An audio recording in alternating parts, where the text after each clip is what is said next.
ನಮಸ್ಕಾರ ಸ್ನೇಹಿತರೆ. ತಮಿಳುನಾಡಲ್ಲಿ ಅಣ್ಣಾಮಲೈ ರೊಚ್ಚಿಗೆದ್ದಿದ್ದಾರೆ. ರಾಜ್ಯದ ಪಾಲಿಟಿಕ್ಸ್ ನಲ್ಲಿ ಒಂದು ದೊಡ್ಡ ಆಟವನ್ನೇ ಶುರು ಮಾಡಿದ್ದಾರೆ. ಇಷ್ಟು ದಿನ 10-12 ವರ್ಷದಲ್ಲಿ ಅಧಿಕಾರ ಹಿಡಿತೀವಿ ಅಂದಿದ್ದವರು ಈಗ 2031ಕ್ಕೆ ಅಂದ್ರೆ ಕೇವಲ 5 ವರ್ಷದಲ್ಲಿ ಇಡೀ ತಮಿಳುನಾಡನ್ನೇ ಚೇಂಜ್ ಮಾಡ್ತೀವಿ ಅಂತ ಪಣ ತೊಟ್ಟಿದ್ದಾರೆ. 2026ರಲ್ಲಿ ದ್ರಾವಿಡ ರಾಜಕಾರಣ ಹೇಗೆ ಮಗುಚಿ ಬಿತ್ತೋ ಅದೇ ರೀತಿ ಮುಂದಿನ ಎಲೆಕ್ಷನ್ನಲ್ಲಿ ಮತ್ತೊಂದು ದೊಡ್ಡ ಬದಲಾವಣೆ ಬರಲಿದೆ ಅಂತ ಹೇಳಿದ್ದಾರೆ.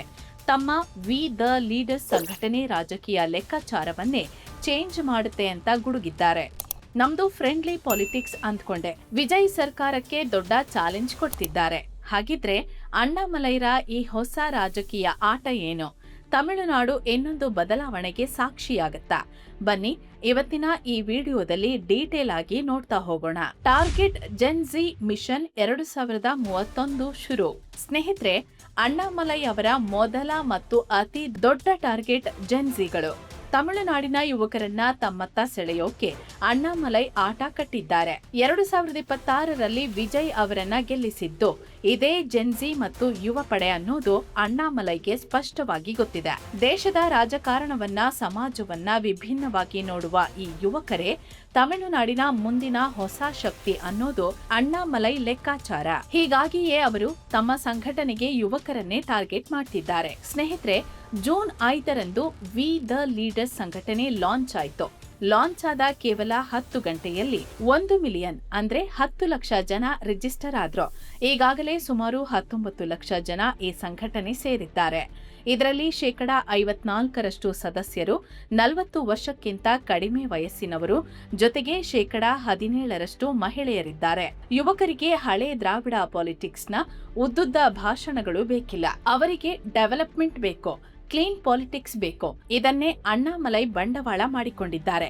ಈಗಿರೋ 19 ಲಕ್ಷವನ್ನ 50 ಲಕ್ಷಕ್ಕೆ ತೆಗೆದುಕೊಂಡು ಹೋಗುವ ಟಾರ್ಗೆಟ್ ಇದೆ. 50 ಲಕ್ಷ ಸದಸ್ಯರು ಸೇರಿದ ಮೇಲೆ ಇದನ್ನ ಅಧಿಕೃತ ರಾಜಕೀಯ ಪಕ್ಷವಾಗಿ ಬದಲಾಯಿಸೋ ಪ್ಲಾನ್ ಅಣ್ಣಾಮಲೈ ಮಾಡಿದ್ದಾರೆ. ದ್ರಾವಿಡ ಕೋಟೆಯಲ್ಲಿ ಕಲಾಂ ಪ್ರಯೋಗ.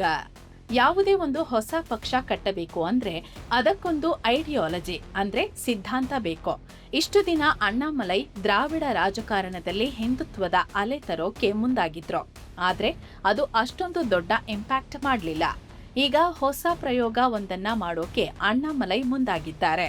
ದೇಶದಲ್ಲೇ ಮೊದಲ ಬಾರಿಗೆ missile man doctor APJ Abdul Kalam ಅವರನ್ನ ತಮ್ಮ ಹೊಸ ಐಕಾನ್ ಆಗಿ ಘೋಷಣೆ ಮಾಡಿದ್ದಾರೆ.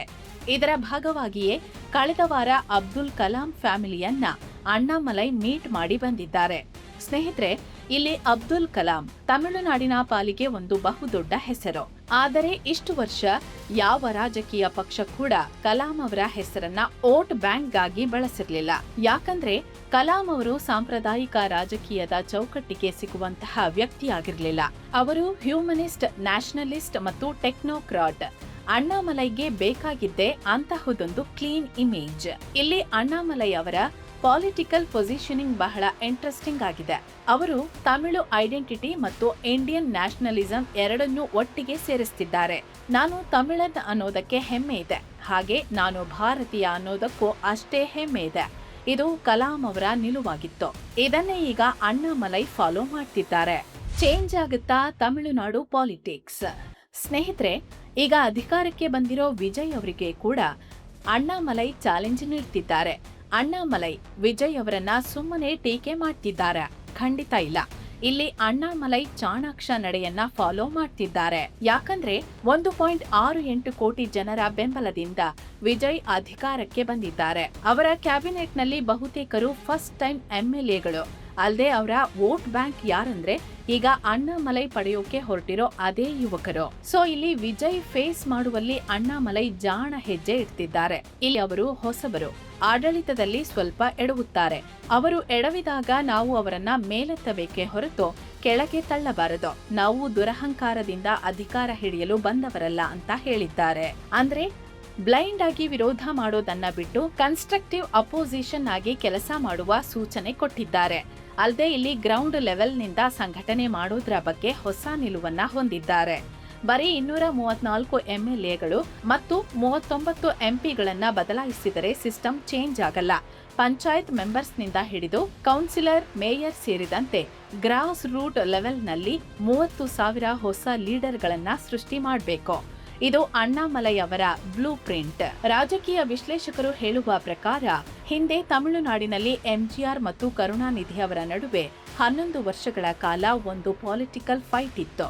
ಈಗ ವಿಜಯ್ ಮತ್ತು ಅಣ್ಣಾಮಲೈ ರೂಪದಲ್ಲಿ ತಮಿಳುನಾಡು ಅಂಥದ್ದೇ ಮತ್ತೊಂದು ಪ್ರತಿಷ್ಠಿತ ಫೈಟ್ಗೆ ಸಾಕ್ಷಿಯಾಗ್ತಿದೆ. ಸ್ನೇಹಿತರೆ, ಇನ್ನು ವರದಿಯಲ್ಲಿ ಮುಂದುವರಿಯೋಕ್ಕೂ ಮುಂಚೆ ನಿಮ್ಮಲ್ಲೊಂದು ಸಣ್ಣ ರಿಕ್ವೆಸ್ಟ್. ನಮ್ಮ ಈ ಪ್ರಯತ್ನ ನಿಮಗೆ ಇಷ್ಟ ಆಗ್ತಿದ್ರೆ ಮಸ್ತ್ ಮಗ ಚಾನೆಲ್ನ ಜಾಯಿನ್ ಬಟನ್ ಕ್ಲಿಕ್ ಮಾಡುವ ಮೂಲಕ ನೀವು ನಮ್ಮ ಮೆಂಬರ್ ಆಗಬಹುದು. ಇದರಿಂದ ನಿಮಗೆ ಎಕ್ಸ್ಕ್ಲೂಸಿವ್ ವಿಡಿಯೋಗಳು ಸಿಗೋದರ ಜೊತೆಗೆ ನಮ್ಮ ಪ್ರಾಮಾಣಿಕ ಪತ್ರಿಕೋದ್ಯಮಕ್ಕೆ ನಿಮ್ಮದೊಂದು ದೊಡ್ಡ ಬೆಂಬಲ ಸಿಕ್ಕಂತಾಗತ್ತೆ. ಆಸಕ್ತಿ ಇರೋರು ಖಂಡಿತ ಜಾಯಿನ್ ಆಗಿ. ಬನ್ನಿ ಈಗ ವರದಿಯಲ್ಲಿ ಮುಂದುವರಿಯೋಣ. ಕೇಂದ್ರದ ವಿರುದ್ಧವೇ ಅಣ್ಣಾಮಲೈ ರಿವರ್ಸ್ ಆಟ. ಇವೆಲ್ಲದರ ನಡುವೆ ಬಿಜೆಪಿ ತೊರೆದ ನಂತರ ಅಣ್ಣಾಮಲೈ ಕೇಂದ್ರದ ವಿರುದ್ಧವೇ ರಿವರ್ಸ್ ಆಟ ಶುರು ಮಾಡಿದ್ದಾರೆ. ಕಾವೇರಿಯಿಂದ ಹಿಡಿದು ನೀಟ್ ಪರೀಕ್ಷೆಯವರೆಗೆ ಪ್ರತಿಯೊಂದು ವಿಚಾರದಲ್ಲೂ ಕೇಂದ್ರದ ಬಿಜೆಪಿ ಸರ್ಕಾರವನ್ನೇ ತರಾಟೆಗೆ ತೆಗೆದುಕೊಳ್ತಿದ್ದಾರೆ. ಮೊದಲನೇದಾಗಿ ನೀಟ್ ಎಕ್ಸಾಮ್. ತಮಿಳುನಾಡಿನಲ್ಲಿ ನೀಟ್ ಬಗ್ಗೆ ಮೊದಲಿನಿಂದಲೂ ದೊಡ್ಡ ವಿರೋಧವಿದೆ. ದುಬಾರಿ ಕೋಚಿಂಗ್ ಪಡೆಯುವ ಸಿಟಿ ಸ್ಟೂಡೆಂಟ್ಸ್ಗೆ ಮಾತ್ರ ಲಾಭ, ಗ್ರಾಮೀಣ ಮತ್ತು ತಮಿಳು ಮೀಡಿಯಂ ವಿದ್ಯಾರ್ಥಿಗಳಿಗೆ ಅನ್ಯಾಯ. ಇದು ತಮಿಳುನಾಡಿನ ವಾದ. ಈಗ ಯುವಕರನ್ನ ಸೆಳೆಯೋಕೆ ಇದನ್ನೇ ತಮ್ಮ ಅಸ್ತ್ರವಾಗಿ ಮಾಡಿಕೊಂಡಿದ್ದಾರೆ. ಇಷ್ಟು ದಿನ ನೀಟ್ ಪರೀಕ್ಷೆಯನ್ನ ಬಲವಾಗಿ ಸಮರ್ಥನೆ ಮಾಡ್ತಿದ್ದ ಅಣ್ಣಾಮಲೈ ಈಗ ರೊಚ್ಚಿಗೆದ್ದಿದ್ದಾರೆ. ಪದೇ ಪದೇ ಆಗ್ತಿರೋ ಪೇಪರ್ ಲೀಕ್ ವಿಚಾರವನ್ನಿಟ್ಟುಕೊಂಡು 3 ವರ್ಷವಾದ್ರೂ ಕೇಂದ್ರ ಸರ್ಕಾರ ಅಕೌಂಟೇಬಲ್ ಆಗಿಲ್ಲ. ಪ್ರೊಟೆಸ್ಟ್ ಮಾಡೋದು ವಿದ್ಯಾರ್ಥಿಗಳ ಮೂಲಭೂತ ಹಕ್ಕು ಅಂತ ನೇರವಾಗಿ ಕೇಂದ್ರಕ್ಕೆ ಬಿಸಿ ಮುಟ್ಟಿಸಿದ್ದಾರೆ. ಇನ್ನು ಎರಡನೇ ದೊಡ್ಡ ವಿಚಾರ ಕಾವೇರಿ ವಿಚಾರದಲ್ಲಿ ಕೇಂದ್ರ ಬಿಜೆಪಿ ಸರ್ಕಾರ ಡಬಲ್ ಗೇಮ್ ಆಡ್ತಿದೆ. ಹಿಂದೆ ಯಾವುದೇ ನದಿ ನೀರಿನ ಯೋಜನೆ ಮಾಡಬೇಕಾದರೂ 2 ರಾಜ್ಯಗಳ ಒಪ್ಪಿಗೆ ಬೇಕು ಅಂತಿದ್ದ ಬಿಜೆಪಿ ಈಗ ಕರ್ನಾಟಕದಲ್ಲಿ ಎಲೆಕ್ಷನ್ ಇರೋದ್ರಿಂದ ತನ್ನ ಸ್ಟ್ಯಾಂಡ್ ಅನ್ನ ಬದಲಾಯಿಸ್ತಿದೆ. ಇದರಿಂದ ತಮಿಳುನಾಡು ರೈತರಿಗೆ ಅನ್ಯಾಯ ಆಗ್ತಿದೆ ಅಂತ ಅಣ್ಣಾಮಲೈ ವಾಗ್ದಾಳಿ ನಡೆಸಿದ್ದಾರೆ. ಸ್ನೇಹಿತರೆ, ಇಲ್ಲಿ ಅಣ್ಣಾಮಲೈ ಲೆಕ್ಕಾಚಾರ ಸಿಂಪಲ್ ಆಗಿದೆ. ಅಣ್ಣಾಮಲೈ ಬಿಜೆಪಿಯಿಂದ ಹೊರಬಂದಿದ್ರೂ ಸಹ ಅಣ್ಣಾಮಲೈ ಬಿಜೆಪಿಯ ಬಿ ಟೀಮ್ ಅಂತ ಡಿಎಂಕೆ ನಾಯಕರು ಆರೋಪ ಮಾಡ್ತಾ ಇದ್ರು. ಈಗ ಕೇಂದ್ರದ ವಿರುದ್ಧವೇ ತಿರುಗಿ ಬೀಳುವ ಮೂಲಕ ಆ ಬಿ ಟೀಮ್ ಟ್ಯಾಗ್ ಅನ್ನ ಕಿತ್ತು ಬಿಸಾಕಿದ್ದಾರೆ. ತಾನೊಬ್ಬ ಪಕ್ಕಾ ತಮಿಳುನಾಡು ಫಸ್ಟ್ ಅನ್ನೋ ಐಡೆಂಟಿಟಿ ಕ್ರಿಯೇಟ್ ಮಾಡಿಕೊಳ್ತಿದ್ದಾರೆ. ಡಿಎಂಕೆ ನಾಯಕರು ನನ್ನನ್ನ ಬಿಜೆಪಿಯ ಬಿ ಟೀಮ್ ಅಂತ ಕರೆಯೋದಾದ್ರೆ ನಾನು ತಮಿಳುನಾಡು ಜನರ ಎ ಟೀಮ್ ಅಂತ ಅಣ್ಣಾಮಲೈ ಕೌಂಟರ್ ಕೊಟ್ಟಿದ್ದಾರೆ.